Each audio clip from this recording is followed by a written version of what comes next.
So it's important that we don't replicate like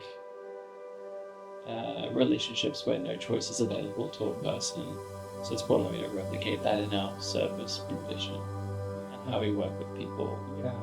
You know, I have people who I work with where they haven't been able to choose the brand of milk they buy.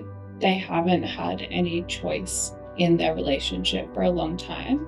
And so when they begin to seek support, obviously choice and trusting people is quite a significant thing to do. And to then be having to choose what parts of them they show to somebody that they're seeking support from, having to figure out if it's another safe person or another person that they're going to have to hide certain parts of themselves for.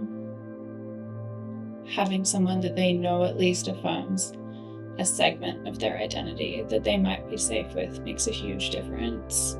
Of being able to say, I identify as, we have polyamorous clients, we have clients who have identities that might not be known in mainstream courts. But not having to explain who you are sometimes makes such a huge difference. Or that when they do explain, it is their choice and not hopefully feel fear of being scrutinized or having that identity used against them. I think for me, journeying with them is really important, to have that balance that, I am in this role, like this is my job, so there's always going to be a certain dynamic or separation there. But because we are in certain communities together, or we have shared cultures or experiences in other regards, there is some level of pureness that isn't about balancing it out, but it's to hopefully make them feel invited in this space, that we can travel together, because maybe at some point in their journey they decide they want something else, or they decide they are somebody else, and they don't have to explain it all over for fear of losing my support as a worker. Yeah, like I said, talking to someone who's a part of the community and having that shared understanding, that just saves a lot of stress and a lot of grief in trying to engage with people and seek support. I think it's just important to have someone who has an understanding of, at least a shared understanding of what it's like to be a part of the community. And that's what I think is important. As I said, the peer-led support is important. I just love that the people I work with get to work with someone who gets to show up as themselves at work. I don't have to hide who I am. I know that I'm backed by my workplace, and I think that means that the way I show up for clients is very different to how I would show up in a mainstream organization.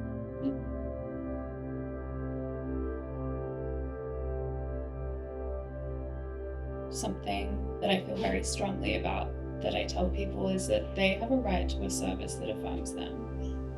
So when you're seeking support from a queer or trans organization, you have a right for not only your identity within the LGBTIQASB plus community to be affirmed, but also any other position that you have, any other cultures you belong to. And in the same way you have a right to be safe in a mainstream organization as well. You shouldn't necessarily need to seek support from a peer-led organization. Important to have that option as well.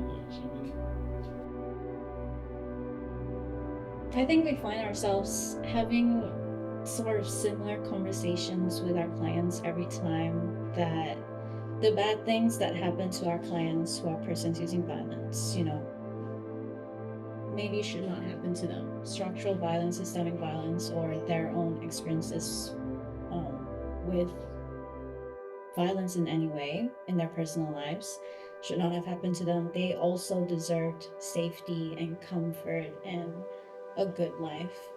But in that regard, they have a right to be safe to the people around them as well, as much as they want care and love and equality for their own selves. So do the people around them deserve it. Mm-hmm. I think also about the important that we stress that we're not interested in demonizing them in ways that they would have already been demonized as a queer person by, external structures. So we have no interest in replicating that either. Yeah. Or to excuse them. Yes, exactly. Just because we all understand what it's like to be marginalized or disenfranchised in some ways doesn't mean we get to and what's the word? Impose that power or control over somebody else. That we all, and our clans and people using violence, have the capacity for change. They really do. I mean, we already experience so much violence externally outside of our community, and so I think it's important that we don't start using level of violence against each other. And I think, we owe it to our community to not be replicating that violence between each other. Yeah. I do really mean it when I said journeying together, because as much as we are trying to invite them into the space to change their behavior, we are changing and learning from them as well. And it's hopeful for us as workers as well when people come into the space and do the work and teach us that we need to be doing the work as well.